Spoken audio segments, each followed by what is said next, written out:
안녕하십니까. 뉴스의 이면을 파헤쳐드리는 와이타임스 정세 분석의 주부길입니다. 러시아의 우크라이나 침공 이후에 이 서방 진영의 경제 제재로 러시아 경제가 최악의 상황으로 몰리고 있고요. 이런 인식이 러시아 국내에서 광범위하게 퍼지면서 국영TV가 여기에 대한 논의까지 하는 일이 발생을 했습니다.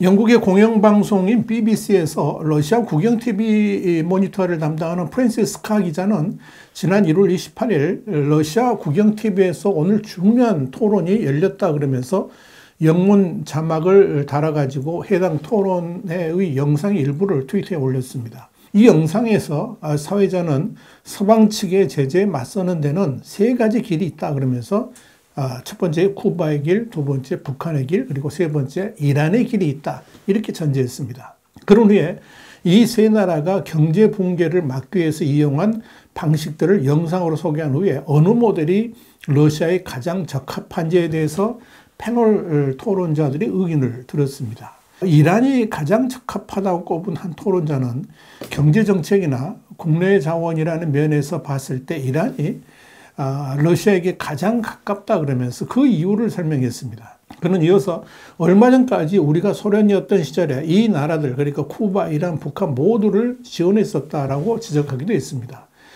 다른 토론자는 이 의견에 동의를 하면서 이란과 러시아는 다민족 국가라는 점과 매우 까다로운 이웃 국가들이 있다는 점에서 공통점이 있는 점도 이란 방식이 적합한 요인이라고 말했습니다. 그러나 다른 토론자는 봉쇄와 경제 제재에서 견디는 경험이 우리보다 더 많은 나라는 전 세계에 단 하나도 없다 그러면서 다른 국가의 모델 검토 자체가 의미 없다 이런 식으로 설명을 했습니다. 이란 모델을 설명한 러시아 국영TV는 이란은 1979년 혁명으로 기존 왕정이 폐지가 되고 이슬람 공화국이 들어서면서 발생했던 주 테헤란 미국 대사관 점거 인질 사태를 계기로 미국으로부터 자산 동결과 무역 엠바고 등 제재를 받았다라고 설명을 했습니다. 러시아 국영TV에 따르면 미국은 이란을 상대로 경제 제재를 1981년에 해제했다가 이란이 국제 테러를 지원한다는 이유로 1987년에 제재를 다시 부과한 바 있습니다. 러시아 국영TV는 쿠바 모델을 설명하면서 1990년대에 소련의 원조 덕택에 붕괴를 면했으며 소련 붕괴 후에는 불법으로 럼과 시가를 수출해서 제재를 견뎌냈다라고 밝혔습니다. 러시아 국영TV는 북한에 대해 핵무기를 개발했다는 이유로 2006년에 국제 제재를 받았으나 중국 덕택에 이를 우회할 수 있었다 그러면서 사이버 절도 그리고 암호화폐 이전, 랜섬웨어 배포 등도 외화벌이에 썼다 이렇게 전했습니다. 사실 러시아 국영TV에서 서방 세계의 경제 제재로 인해 가지고 글로벌 경제에서 최후진국이라 할 수 있는 이란과 쿠바, 북한의 모델을 검토한다는 것 자체가 지금 러시아 경제가 얼마나 코너에 몰려 있는지 짐작하게 만듭니다. 이는 그동안 푸틴 대통령과 크렘린궁이 서방 세계의 제재에도 경제가 오히려 잘 돌아간다라고 허세를 부렸지만 이미 러시아 경제가 골병 들 대로 골병이 들어서 이 어려운 시기로 접어들고 있다는 것을 의미하는 겁니다.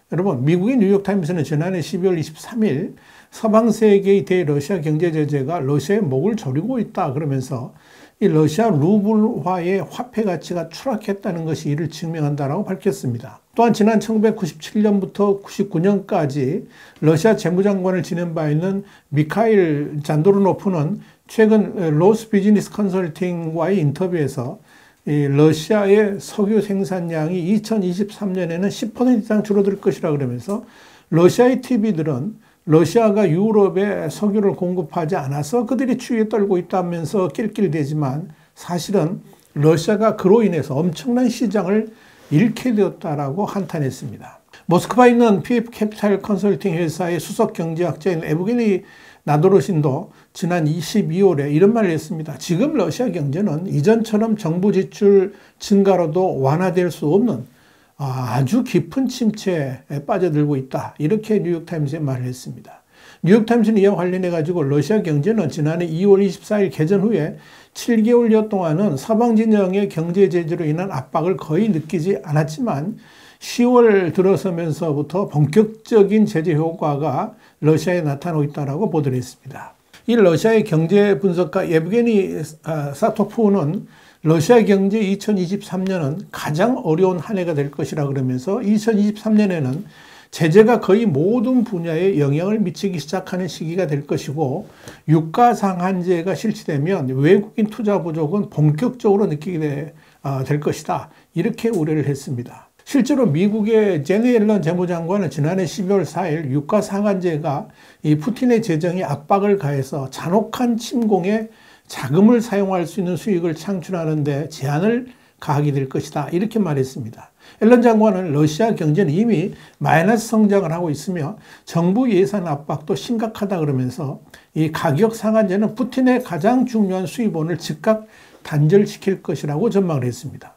미국의 외교 전문지인 파린 폴리시도 지난해 12월 2일 제재는 효과를 발휘하기 시작했다 그러면서 제재 효과는 시간이 갈수록 증대될 것이다. 이렇게 설명을 했습니다. 자, 여러분, 파린 폴리시는 이 러시아의 경제 제재를 가하는 서방 측의 목표를 세 가지로 꼽았습니다. 첫째는 이 서방 국가들은 크렘린에 단호한 결의와 단합의 신호를 보냈다는 겁니다. 미국과 유럽은 이 우크라이나와 함께하고 있다는 것을 분명히 보여줬다는 거죠. 이런 관점에서 보면 제재는 확실히 성공했습니다. 개전 이후에 지금까지 러시아 제재를 위한 범대서양 국가들의 협력은 강력하게 유지되고 있습니다. 미국과 EU는 러시아 은행들을 국제은행 간 통신협회 스위프트에서 축출해가지고 자금 거래를 할 수 없게 만들었고 러시아 중앙은행 외환 보유고의 절반을 동결시켰습니다. 둘째는 대러시아 제재가 러시아의 전쟁 수행 능력을 현저하게 약화시켰습니다. 이로 인해서 러시아 경제는 심각한 불황에 빠져들었습니다. 대표적으로 경제의 건강성을 나타내는 지표인 자동차 분야의 퇴조는 충격적입니다. 수요도 감소했지만 주요 부품의 수입길이 막히면서 제대로 생산조차 되질 않습니다. 특히 지난 9월 동원령 이후에 경제는 더욱 악화되고 있습니다. 문제는 경제적 어려움이 깊어질수록 사회 안정도 위협을 받는다는 점이죠. 그렇다고 파퓰리즘 정책을 쓸 여유도 없습니다. 러시아 예산 자체가 심각한 적자이기 때문에 그렇습니다. 푸틴은 경제적 어려움으로 인한 국민 불만을 잠재기 위한 특단의 대책을 강구해야 되지만 현재로서는 그럴 여력이 전혀 없습니다. 여기에 만약 두 번째 동원령까지 선포된다 그러면 그 어려움은 더욱 가중될 것입니다. 이것이 지금 푸틴이 직면한 가장 큰 고민이기도 합니다. 자, 세 번째는 제재의 궁극적인 목표는 장기적으로 러시아 경제의 숨통을 끊는 겁니다. 이는 러시아의 장기 전략에 직접적인 영향을 미친다는 점에서 아주 중요합니다. 일단 미국과 EU는 러시아의 석유 및 천연가스 회사들에 대해서 서방의 자본과 기술 공유를 중단했습니다. 문제는 이런 제재가 길어진다 그러면 러시아는 당장 생존의 문제에 직면하게 됩니다. 현재 러시아의 석유, 천연가스 유정은 고갈되고 있기 때문에 북극해라든지 그 주변에 있는 새로운 매장을 개발해야 됩니다. 그러려면 서방의 기술과 자본이 절대적으로 필요합니다. 이는 러시아에게 말할 수 없는 고통으로 다가오게 될 것입니다. 자, 여러분, 정말 심각한 것은 러시아의 경제 사정은 앞으로 더 악화될 것이라는 점입니다. 파린 폴리시는 이란에 가해진 미국 경제 제재의 선례를 바탕으로 해가지고 서방 측이 아직도 세 가지 수단이 남아있다고 설명했습니다. 첫째는 미국과 EU는 모든 러시아 은행들을 스위프트에서 축출해가지고 러시아를 재정적으로 완전히 고립시킬 수도 있다 하는 겁니다. 두 번째는 미국은 러시아의 미국 달러화 사용을 금지시켜서 에너지 수출에 막대한 타격을 가할 수도 있다는 거죠. 세 번째는 가장 강력한 제재 방안인데요. 미국의 제2차 제재, 그러니까 세컨더리 생션을 하는 건데요. 러시아하고 거래하는 모든 기업들의 미국 시장 접근을 금지시키는 겁니다. 이 방안이 시행된다면 모든 기업들은 러시아하고 미국 시장 사이에서 선택을 해야만 합니다. 이런 측면에서 파린 폴리시는 러시아에 대한 제재가 통하고 있을 뿐만 아니라 푸틴에게는 아직까지 최악의 상황은 다가오지도 않았다라고 경고를 한 겁니다. 이런 우려는 러시아 내부에서도 나옵니다. 블라디미르 푸틴 대통령의 측근인 러시아 최대 은행 스베르방크의 게르만 그래프 대표는 러시아 경제가 2021년 수준으로 돌아가려면 10년이 필요할 것이라고 말을 했습니다.